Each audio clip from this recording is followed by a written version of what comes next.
right, welcome. I have the distinct privilege of introducing to you at this point a scholar from the land down under, one of my closest friends and associates. We've worked together for quite a few years. I think we started working together around 2014.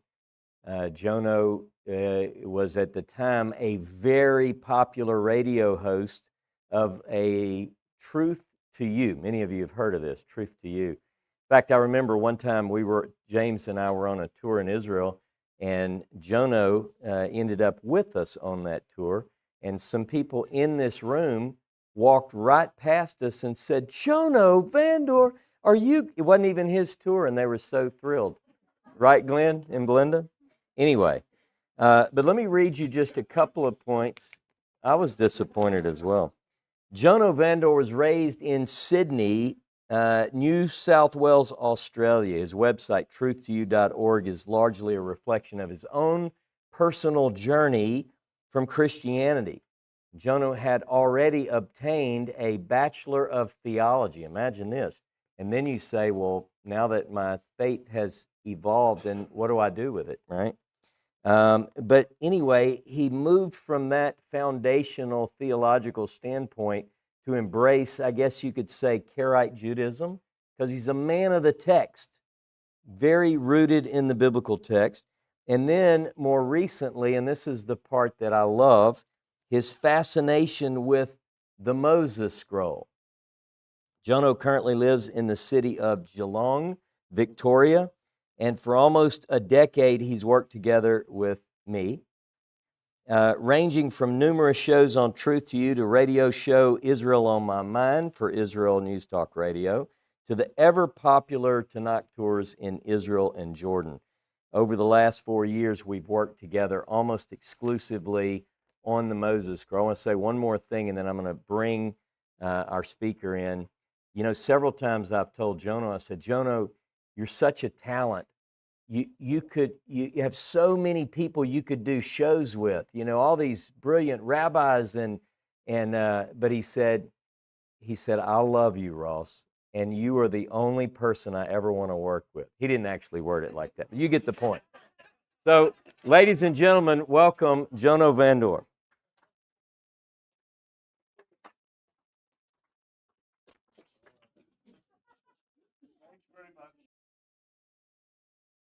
To be honest, Ross and I have so much in common, more than any other guest that I've had on Truth to You, and I've had wonderful, wonderful guests. Well, there's James, but we do, and we share an enormous amount in common, and we just work so well together that it has just been a great privilege of mine to.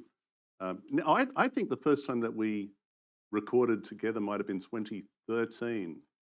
When you filled in on the Torah Pearls, when a guest couldn't make it. And from there on, we just, worked more and more together, recorded more and more, and found a commonality in the last 4 years, nothing else but the Moses Scroll, been deep in that. So with that, I'm going to begin. What's he going to say? Oh my goodness, what controversial thing is Jono going to say? I brought plenty of controversy for you. And got the Jewish Study Bible here. I'm going to put it down there. G'day to everyone who's watching online for the 81st UI Conference. It really is a privilege and a pleasure to be here. Thanks to Dave and Patty for bringing me here. I mean, that's great for the second time. Second time in the US that I've been here. It's great, and of course, thank you to Ross and Bridget for having me in their home. Now, I also want to give a shout out to the Reformed Theological College in Geelong, the library, because believe it or not, the Reformed Theological College Library has very generously facilitated my research. Great library, and barely anybody utilizes this library. I get to go there, I get to set up at a desk, surrounded by so many resources, commentaries, Bibles, just everything is there. And so I'm absolutely wrapped. So I just wanted to give them a shout out, Carolyn, the librarian, and in particular, Alistair McEwen. Right. So Alistair is the other, he's my library buddy. He's there, I'm there. He and I are pretty much the only people that seem to use this library. The primary college is in Melbourne, and it's kind of the library warehouse now, if you know what I mean. So obviously people use it, but it's mostly online. But he and I are in the library. Now this guy, I got to tell you, Alistair is he's 78 years old, I think. He spends most of his day pretending to be retired. And he is still a teacher of Hebrew and Old Testament. So it was a great privilege of mine to be able to, I mean, I try and let him work, really. He's got things to do. But whenever I get the opportunity, hey, what do you think of this? Hey, what about this word here in the Hebrew? Hey, can I just ask you a question? And he's always willing to give me even just a little bit of time, and sometimes a lot. So he's been a great help. So I just wanted to mention him, and because his many areas of expertise have been absolutely great. So a couple of years ago, when I was here last, I talked about, my talk was, I think, things that blew my mind about the Moses Scroll, and there was a long list of those things. And I was wrapped with taking theological challenges that are often directed at the Pentateuch and applying those to the Moses Scroll to see if they still stuck. Just throw at and see if they would still be problematic. And one after another, I was greatly pleased and amazed that the Moses Scroll resolved these discrepancies or contradictions. Yet at the same time, when I spoke about that, there were a couple of things that I wanted to come back to. There were, just a little bit of friction, a little bit of a. I wasn't satisfied with what I was reading. I thought, surely there's a way to understand this, and I just have to spend some more time with it. These are the issues that I want to talk to you about today. And what I'm going to offer you is 3 alternative, but I think plausible, interpretations within the Moses Scroll that are it departs significantly from what we generally understand that in our canonical texts. So let's see. Scriptio continua. Script is cool. I'm going to use a lot of really cool words. So scriptio continua is just when, and it's used in a lot of ancient writings, the Greek, a little bit in the Hebrew, not so much actually, but it's when the letters are all, there's no breaks in the words, it's just all continuous. The script is continuous.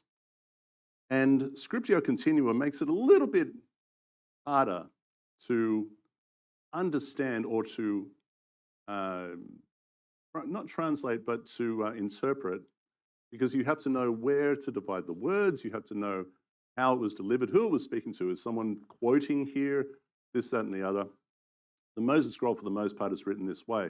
In the 10 words, there are, of course, interpuncts, the dots, those dots between every single word, which is great. In the rest of the Moses Scroll, it's here and there you get an interpunct. It's interesting. And I haven't quite, figured out the method by which an interpunct is inserted, but they're there. But there's a lot of words that are just rolled into one, just one continual script, no spaces in between.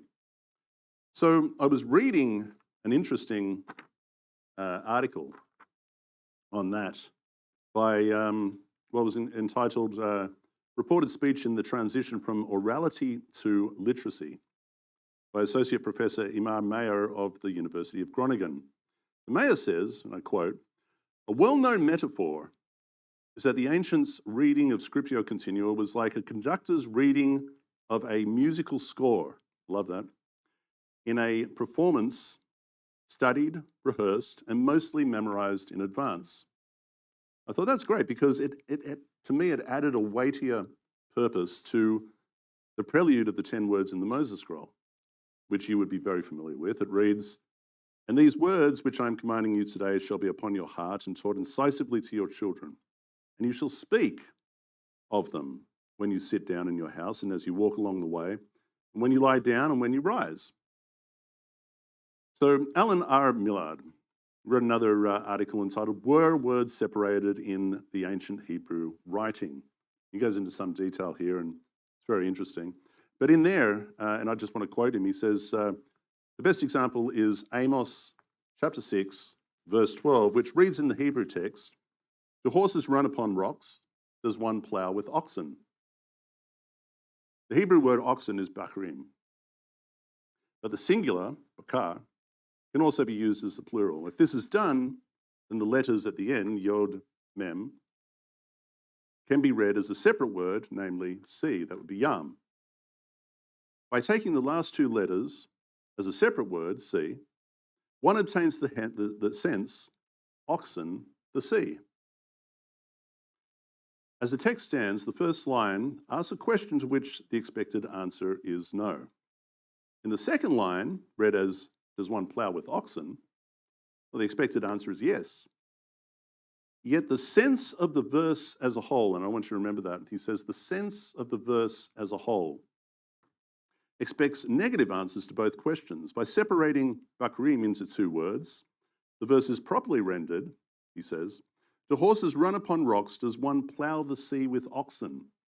Of course, the answer to both of those is no. It's hard to see, he goes on to say, he said it's not hard to see how a copyist ran the two words together, for the resulting form is a perfectly good Hebrew word, oxen. Here's an example of where, I think in recent centuries, that translation or interpretation was put forward and everyone went, well, yeah. I mean, here are a couple of rhetoric questions in which we expect the answer to be no. And yet one is no and one is yes. And what is the purpose of this verse? So by separating oxen and sea, now it makes more sense. As opposed to, does one plow with oxen? Well, yeah, they do. But does one plow the sea with oxen? No. No. That's the end of the quote. But yeah, Amos 6:12 is more commonly translated. If you look this up in your Bible, it will probably say something like, can horses run upon rocks? Can one plow there with oxen? That's another solution. You can insert a word and come up with the same, and there meaning, there on the rocks. Does anyone plow rocks with oxen? No, they don't. You can do it that way. But clearly, as Millard says, the sense of the verse as a whole expects a negative answer to both. All right. My point is that Scriptio Continua is designed to be read aloud because, in doing so, it demonstrates to anybody within an earshot how it is to be read and understood by use of not just the division of words, but expression and intonation. If such a document was lost, right, and discovered generations later, say in the time of Josiah, right, then the orality has been lost and the challenge of interpretation begins. And what if these new attempts to interpret the Moses scroll are faulty? And what if these faulty interpretations become the mainstream understanding? Is it possible? Well, we have an example. I just gave that to you. It's a possibility. And what if there are then stories, fabricated stories introduced into the text to explain away the problems that a misinterpretation gave birth to, if you like? Is that controversial enough to start with? Oh, yeah? All right. So the three alternative interpretations that I'd like to present to you is the 40 years of wandering in the wilderness, the matter of Peor, and transgenerational punishment. Okay. Now, before I begin, I just want to say that I'm not an expert in the Hebrew language. That's why it's so great that Detective McEwen is in the library with me. All right. Ross and Dan Dershowitz have done excellent translations. But it should be noted that there's some difficulty in translating the text, and these two translations do differ a little at times. Okay, there's a reason for that. What I find I'm good at is identifying puzzling, peculiar puzzles and entertaining creative solutions. What I like to do. Doesn't mean to say that the solutions are correct. All right, but I'm going to put it out to you guys to think about. all right, and those that are online, and those who are proficient in the Hebrew, to shoot it down, or you may find that you agree. All right, so I'm going to present them today to scrutiny. This is from the Moses Scroll.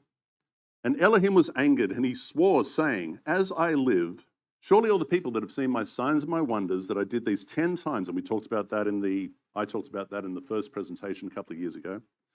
Since they have not listened to my voice, they will not see the good land that I swore to give their fathers, except their little ones. Caleb, the son of Jephunneh, Joshua, the son of Nun, who stands before you. They will go there, and I will give it to them. But now I want you to listen to this part. We got that there? Cool.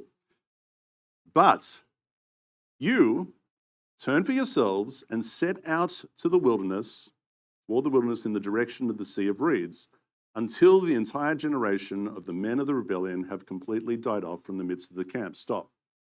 What does that sound like to you? I'm going to read it one more time. I want you to listen to this, and I want someone to tell me. But you turn for yourselves and set out toward the wilderness in the direction of the Sea of Reeds until the entire generation of the men of the rebellion have completely died off from the midst of the camp. Somebody. What does that sound like? No one's game. Maybe go back. Until when? Until that generation is dead. Turn around, go back where you came from, or wherever it is that Yam Suf, Sea of Reeds, head in that direction. Until all these guys that I'm upset with just die off from the midst of the camp. Off you go. That's how it sounds. And the problematic text, of course, is the very next sentence. You've probably got it there in front of you, and it says, and you dwelt in Kadesh Barnea until the men of rebellion had completely died off from the midst of the camp. Well, what's that about? God is angry at them because Elohim has said to them, go and take the hill country of the Amorite. Go and take that southern Negev plateau that they occupy. Okay, fine, set up a Kadesh Barnea. It was just at the foot. Now you're sorted. And Moses says, now go as Elohim commanded you. And they go, what? So that we get slaughtered? Does he hate us? Does he want to exterminate us? And Elohim says, fine. So die. Die where you are, if that's what you want. And he says, so set out, you turn, go, until that generation has died from the midst of the camp. They didn't obey. He was pretty cranky. There were repercussions. And then it seems like the very next sentence, they didn't obey. They stayed in Kadesh Barnea, and there were no divine repercussions, right? There was no divinely imparted punishment for that. That just seemed fine. So that bothered me. I thought, what is that about? And I analyzed the verses, and it boiled down to a 2-letter word in the Hebrew, and that word is ad, ayin dalet, which means, as Ross correctly translates, it means until. This means until. So I looked at all the uses, and it's a word that is used a lot, right? But I looked at all the uses, and it took a little while. And I found a verse. Who's got a Bible? Everyone's online, but someone's got a Bible? Someone look up 1 Samuel chapter 1, verse 22.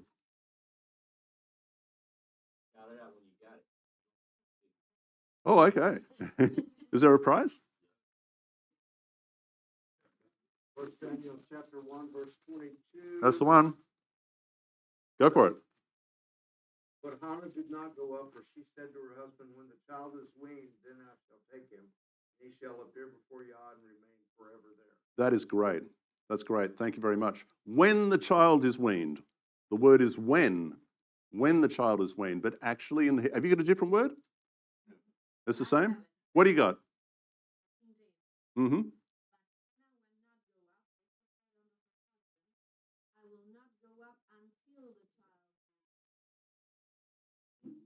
I will not until. When? not until. Has anyone got anything different? No? All right. That'll do. That's fine. But it's interesting because the word is ad. So what she's actually saying is, she's saying, I will bring him until he is weaned, which sounds to me like tabernacle daycare. I will bring him until he's weaned.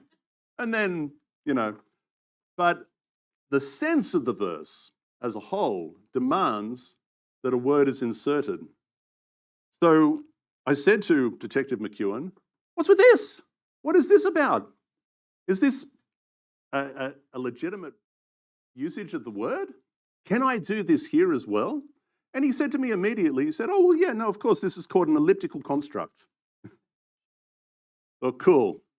Thank you, Detective McEwen. What is an elliptical construct? So an elliptical construct is one in which a word or a phrase is missing from the sentence, but implied or expected in the context. In this case, the word until is better rendered as soon as, or by the time, or not until, or once, or when. And then it makes sense, right?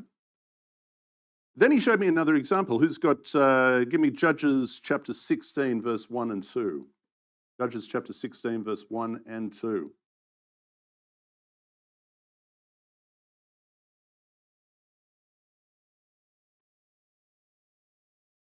Yep, go ahead. Now Samson went to Gaza and saw a harlot there and went into her. And when it was told to the Gazites, saying, Samson has come here, they surrounded the place and lay in wait for him all night at the gate of the city, and they kept silent all night, saying, let us wait until the morning light, then we will kill him. Let us wait until the morning light, and then we'll kill him. So Samson has gone, he's gone to Gaza. I mean, what's going on there? There's so much we could unpack just there. He's gone to Gaza, he's found a prostitute, he's slept with her, and then they're angry at him. That's our prostitute. What's going on? So they lie in wait for him all night until morning. And then they say, we're going to kill him. What it actually says in the Hebrew is, as another example, it says, let us kill him until morning. It's like death by 1,000 cuts or something. Very, very slow, painful death. They're hiding, they're killing him until morning. But clearly the sense of the verse is saying, let us wait here until morning light. And then we'll go in, early in the morning, we'll go in and we'll kill him.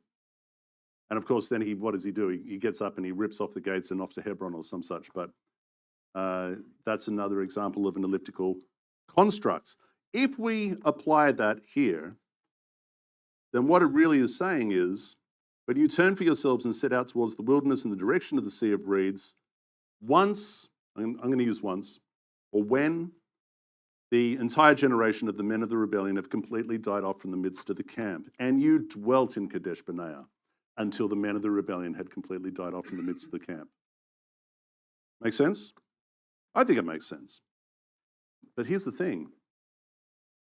If that is correct, what does that say about the 40 years of wandering in the wilderness, or as I like to call it, the adventures of Aaron? What does that say about all of those narratives? Right? I'm not going to answer that right now, but that's something for you to think about. Maybe I'll let Ross play with that in his talk. But it does create a massive question. All right. Now, having said that, by the way, after the men had perished from the camp, perhaps it took the younger generation to secure the Negev plateau from the Amorites. Maybe it was 40 years or something like that. That's a possibility. We don't know. But it's interesting, there's a couple of verses. So Amos chapter 2, verse 10. This verse says, Jehovah led Israel through the wilderness 40 years in order to possess. Now we think the wilderness, okay, but believe me, we've been up there. We've been up. It is the wilderness. You know, they would have gone up there, possibly down, descended through Ma'ale Akrabim, ascended the Scorpion. We've been there, incredible place, and probably down through Iravot. A lot of us have been there at Biblical Tamar Park. That's the water source, and cross over to the Wadi Zered, where it all begins, right? Okay, so, Amos chapter 2, verse 10, through the wilderness 40 years in order to possess the land of the Amorite. So why should this not mean that the conquering of the Amorite territory by the younger generation was a 40-year campaign? Was not a 40-year campaign. Why should it not be so? Now consider also Deuteronomy chapter 2, verse 14. Now the time that it took for us to come from Kadesh Barnea until we crossed over the Wadi Zered, right? So Yam Suf in this sense is the southern tip of the Dead Sea. Plenty of reeds. We've been there, right? We've been there and it is thick with reeds down there, green. Crossed over to the Wadi Zered. The Wadi Zered runs out in that area there. 38 years until, now this is our until all the generation of the men of the, Deuteronomy calls it the men of war, perished from within the camp just as the Lord had sworn to them. So if we read it the way, if we apply an elliptical construct, and we say that as once, now the time that it took for us to come from Kadesh Barnea until we crossed over the Wadi Zered was 38 years, once all the generation of the men of war perished from the midst of the camp, just as the Lord had sworn. That's our until. All right. Controversial enough for you? Are you ready for another one? All right, let's move on to another one. The matter of Peor. The Moses scroll. And we turned and we set out towards the Negev. We headed south. And we dwelt in front of Beit Peor. And the daughters of Moab went forth at that time, and the women of Midian to meet you. And they called to you to eat of their sacrifices. This is the only place, by the way, where sacrifices are mentioned, right? And it's not a positive mention. And you ate of their sacrifices, and you drank from their libations, and you bowed to their gods, and you whored with the Midianite women, and you were joined to Baal Peor in that day. And the anger of Elohim burned upon you, and he plagued a great plague against you at that time. And I sent men from you to battle the Midianites, and you smote them with the edge of the sword, and you captured from them very many captives, and the plague was restrained. Okay, that's what we have. Now here's the thing. There's a couple of things about this that I want to, drop into your head and let you think about. Moabite or Midianite. The Midianites, are they a people, an ethnicity, or are they of a particular region and lifestyle that by those things they are defined as Midianites? In other words, are they a conglomerate or some sort of tribal confederacy? People of different tribes that live in this particular area and perhaps a semi-nomadic lifestyle, maybe something like the Bedouin today. There's a reason to think that that is the case, as opposed to an ethnicity called the Midianites. This is the reason. Genesis chapter 37, verses 27, 28, and 36 identifies Ishmaelites with Midianites. And by the way, they're involved in slave trade, right? They've taken Joseph. They're like, oh, look, guy in a hole. We'll take him and we'll go and sell him. Done. Easy money. Judges chapter 8, verse 22 to 24 also equates Ishmaelites with Midianites. On the latter passage, the Anchor Bible Commentary puts it this way. They were Ishmaelites. Here is a direct clue that Midian, in Gideon's day, was a confederation of tribal groups, is what it says. Numbers chapter 25, by the way, verses 1 and 2 and 16 to 18, equates Moabites with Midianites.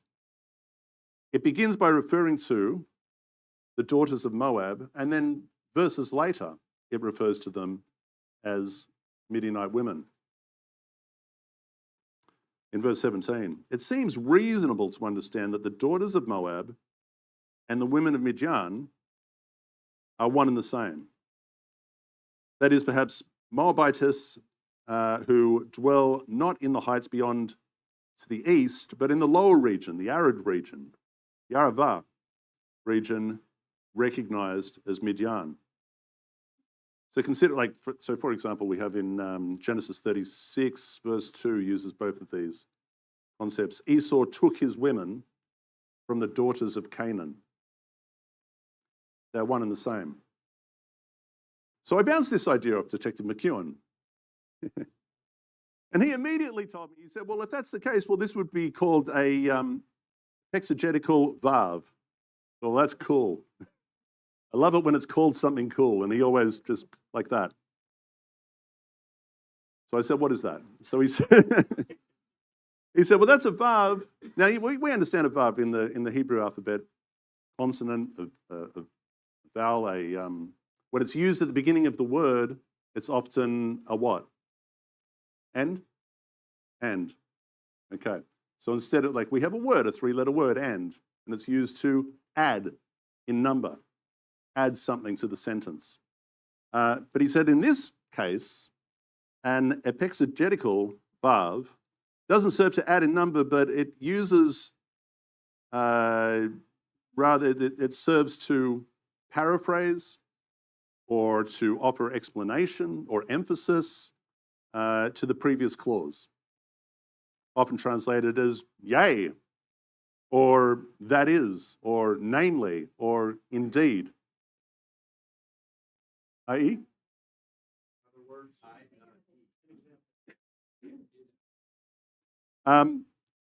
So here's some examples. Numbers 27, verse 21. And he shall stand before Eleazar, the priest, who shall ask counsel for him after the judgment of Urim before the Lord. At his word they shall go out, at his word they shall come in, both he and all the children of Israel with him, even all the congregation. So it's a vav, it's and all the congregation, but you see it's kind of redundant. All the children of Israel, even all the congregation. Joshua 2, verse 1. And Joshua the son of Nun sent out to Shittim 2 men to spy secretly, saying, go and view the land, even Jericho. Go view the land and Jericho. I mean, it's kind of redundant. Even Jericho, emphasizing. And they went and they came to a harlot's house, Rahab, and they lodged there. Okay. Jeremiah 45, 4. Thus shalt thou say unto him. What a translation have I used here? The Lord saith thus, behold, that which I have built I will break down, that which I have planted I will pluck up, even this whole land. Leviticus 14, 9. But it shall be on the 7th day that he shall shave off his hair. He did. And the hair of his head, and his beard, and his eyebrows, by the way, even all his hair. Right, there's another example of that. All right, so if we apply this rule, then it would read, at that time, the daughters of Moab, yea, the women of Midian. I like yea. Came out to meet you. And this answers the question raised by Herman Goethe, by the way, and Ross has his, do we have any more? We still have some copies there of his book. And in there, Leipzig, there it is, Josh, thank you, 1883, when he asked the question, how do the daughters of Moab come beside the wives of Midian? They seem indeed to be shameless, since the defeat of the Midianites suffices to stop the plague. So, I mean, it's fair enough. In other words, if Moabite and Midianite women are responsible for the enticement into sin, why is the remedy to battle the Midianite men and get the Moabites, and the Moabites get off scot-free? I believe they're one and the same. Now, here's another one. In this same passage, Baal Peor. Is Baal Peor a foreign god, a false god, the god of the Midianites or the Moabites? Is Baal Peor a god, or is Baal Peor a place? Joshua 22, 17 makes reference to the sin at Peor. It refers to it as a place. Deuteronomy 4 verse 3 rather. Your eyes have seen what the Lord did at Baal Peor. Hosea 9:10 too refers to Baal Peor as a location. They came to Baal Peor and devoted themselves to shame. Numbers 25:18 refers geographically to the matter of Peor twice, rather than Baal Peor as a divine entity. So is Baal Peor a Moabite god or a Midianite location? Consider Baal Peor of the Mesha Stela. Baal Meon, sorry. Baal Meon, also called Beit Baal Meon in Joshua 13:17. Also mentioned in Numbers 32, 38, Ezekiel 25:9, 1 Chronicles 5:8. There's a lot of these.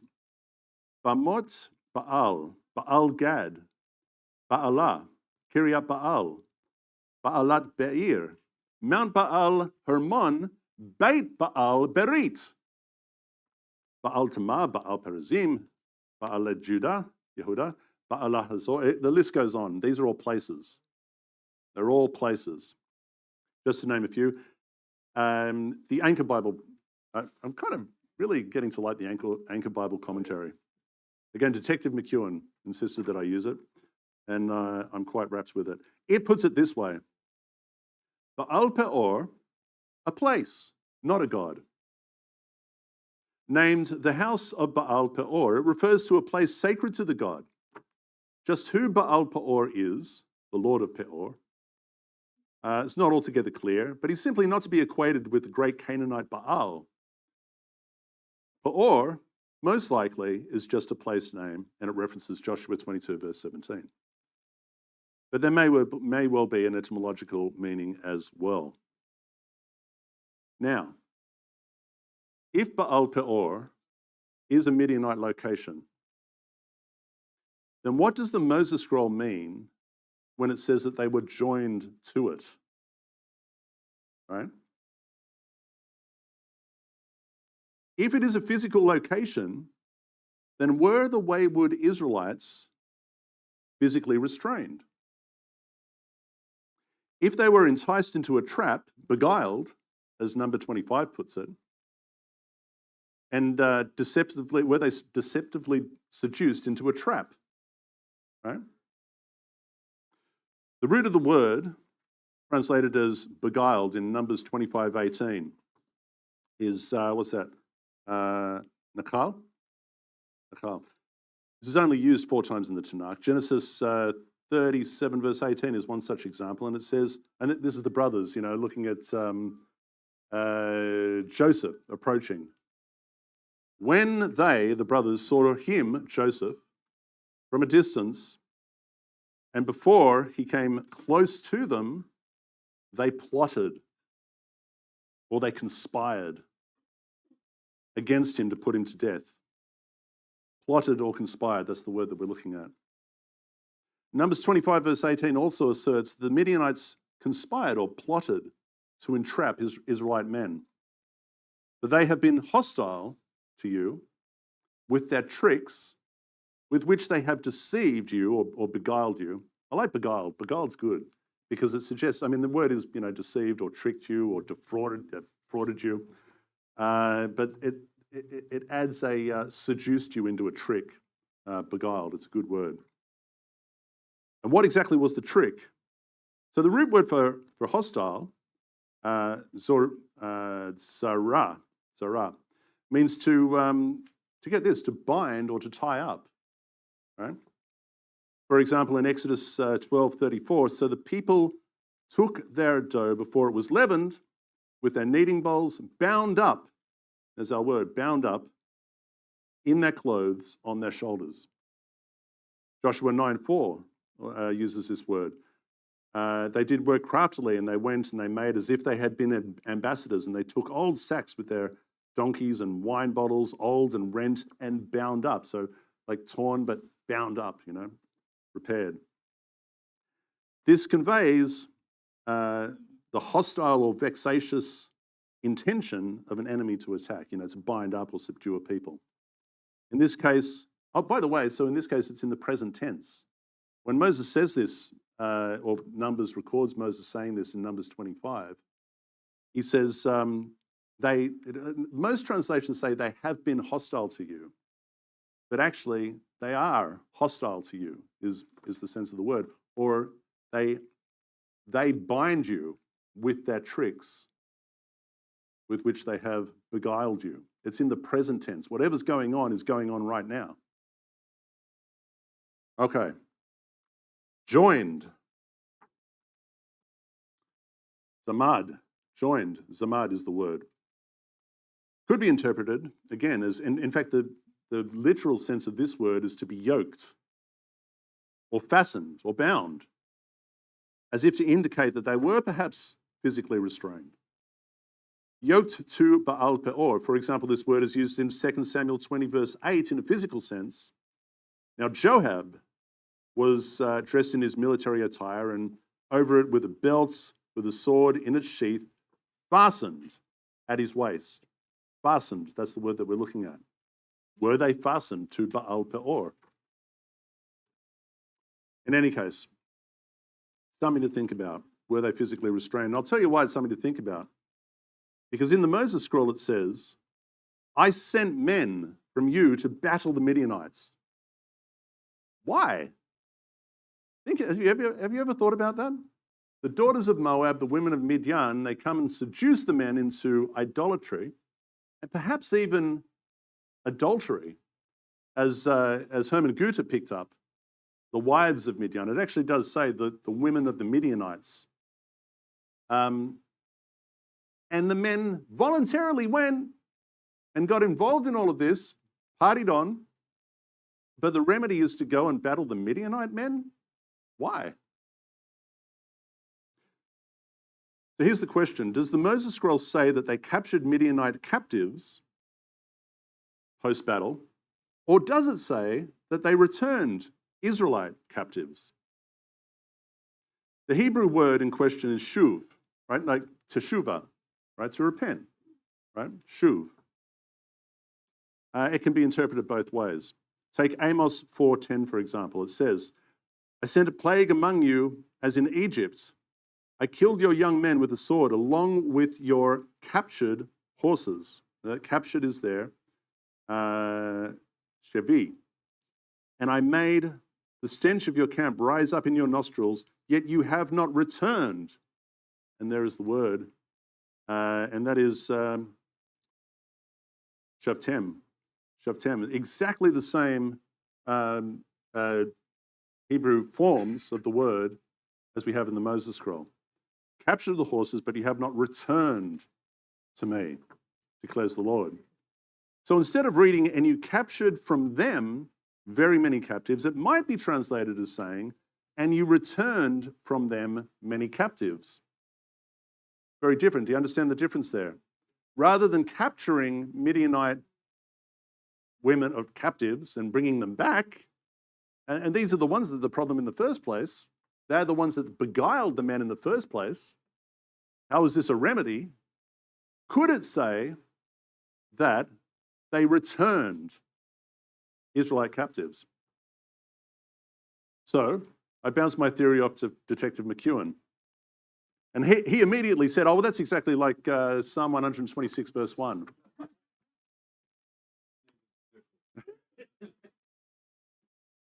He does remind me of Ross. He's a little pocket person too. He's about as tall.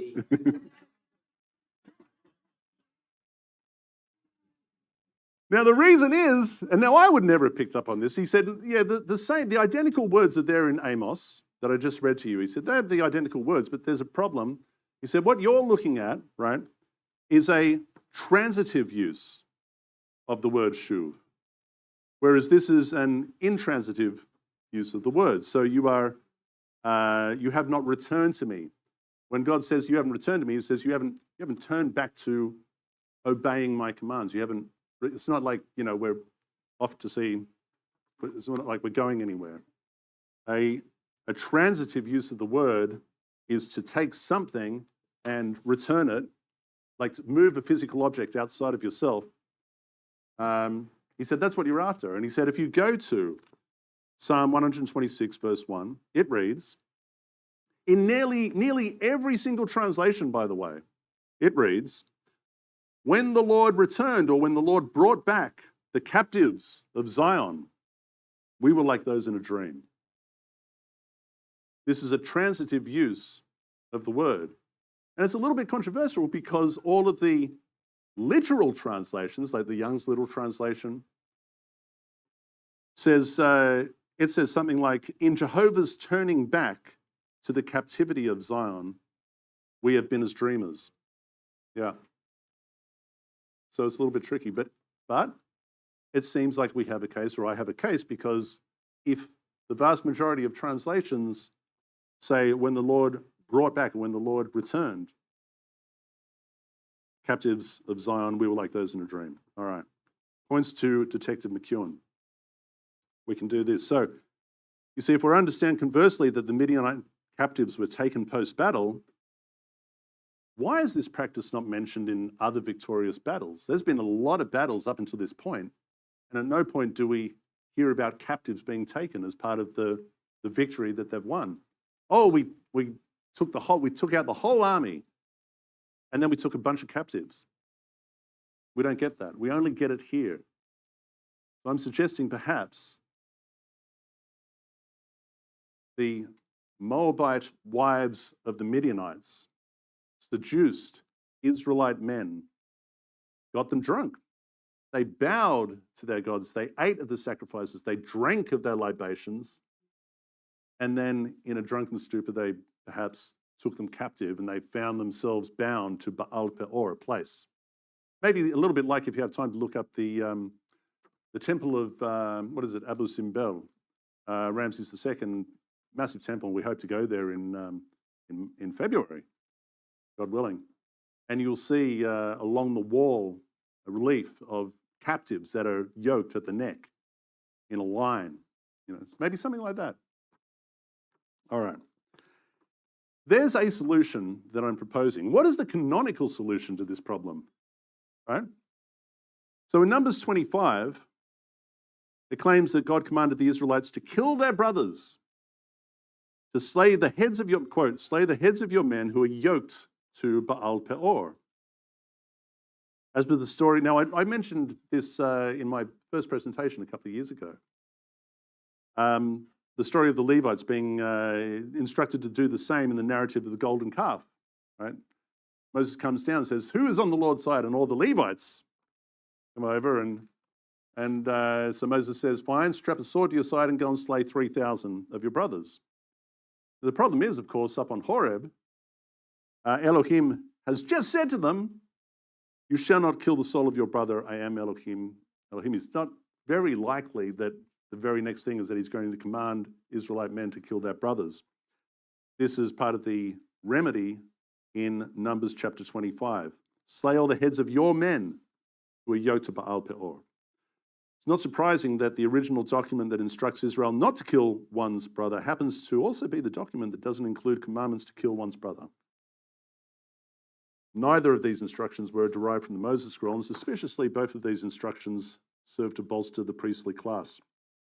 In any case, the Numbers account significantly adds to the counterattack. Numbers 25, verse 4 to 5 says, "And the Lord said to Moses, take all the leaders of the people and execute them in broad daylight before the Lord, so that the fierce anger of the Lord may turn away from Israel." So Moses said to the judges of Israel, "Each of you kill his men who will join to Baal Peor." The rest of the chapter then inserts the story about Pinchas, right? Again, the priest, who stops the plague by impaling Israelite and Midianite together. That's how he stops the plague. In other words, now the plague was divinely imposed upon Israel, and God saw him do this and went, my boy, I'm going to stop the plague. Now, Numbers 25, it says, by this action, the plague against the Israelites was checked. It doesn't say, and I mentioned this in the first presentation, Numbers 25 doesn't say that a plague began. Only the Moses scroll says a plague actually begun. Okay, interesting, something to consider. I played a great plague. Elohim played a great plague against you at that time. Numbers, the story of Numbers, of the counterattack, continues then in chapter 31. Quote, "Then the Lord spoke to Moses, saying, avenge the Midianites for the sons of Israel. Afterward, you will be gathered to your people," says to Moses. So Moses spoke to the people, saying, "Arm men from among you for the war so that they may go against the Midianites to execute the Lord's vengeance on Midian. So they made war against Midian, just as the Lord had commanded Moses, and they killed every male. And the sons of Israel took captives, now remember this is Numbers, the sons of Israel took captives the women of Midian and their little ones. And they plundered all their cattle and all their flocks and all their property. Verse 14. And Moses was angry with the officers of the army, the commander of thousands and the commander of hundreds who had come from the service of the war. And Moses said to them, have you spared all the women? Perhaps this was how they interpreted the Moses scroll. And they had to come up with they had to explain it away. They had to come up with a story and explain this away. Moses says, have you spared all the women? Behold, they caused the sons of Israel through the counsel of Balaam to be unfaithful to the Lord in the matter of Peor, so that the plague took place among the congregation of the Lord. Now therefore, and here's the remedy, you ready? Kill every male among the little ones. Kill every woman who has known a man intimately. Go through them, find out which ones are not virgins, kill them. However, all the girls who have not known a man intimately, keep alive for yourselves. Right? Okay, maybe. I kind of like mine a little better. Doesn't mean it's right, but it solves this problem. It seems a little harsh, no? It seems like if you read that in the newspaper today in conjunction with some sort of ISIS nonsense, you'd be like, wow, these guys. In conjunction with some sort of Hamas activity, you'd be like, boy, animals. It appears that the Numbers 31 narrative was created to deal with a problematic question. Have you spared all the women? Right? Resulting from what might be a misunderstanding, the Midianite captives were taken. Now, therefore, kill every male, and so on and so forth. If the text indicates that Israelite captives were taken, physically yoked, or bound to Baal Peor, and then liberated and returned post-battle, then there's no need to address a problematic text. So in conclusion, if this may apply, it'd read, and we turned and we set out towards the Negev, and we dwelt in front of Beit Peor, and went forth at that time the daughters of Moab, yea, the women of Midian, one and the same, to meet you, and they called to you to eat of their sacrifices, and you ate of their sacrifices, you drank of their libations, you bowed to their gods, and you whored with the Midianite women, and you were yoked to Baal Peor in that day, and the anger of Elohim burned upon you, and he plagued a great plague against you at that time. And I sent from you to battle the Midianites, and you smote them with the edge of the sword, and you returned from them very many captives, and the plague was restrained. All right, that's the second one. Now, I've gone a long time. Where are we at? I'm over time. What are we going to do? Might have to do the third one another time.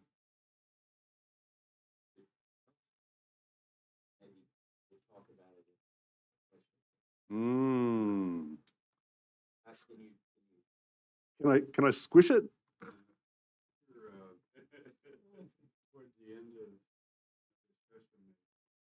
You want to hear it? Tell us what it is. Transgenerational punishment is the third.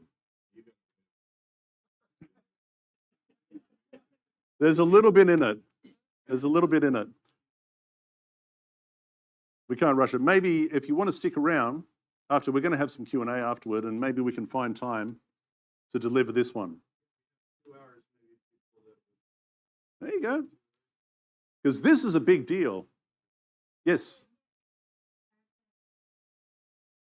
Yeah. Oh.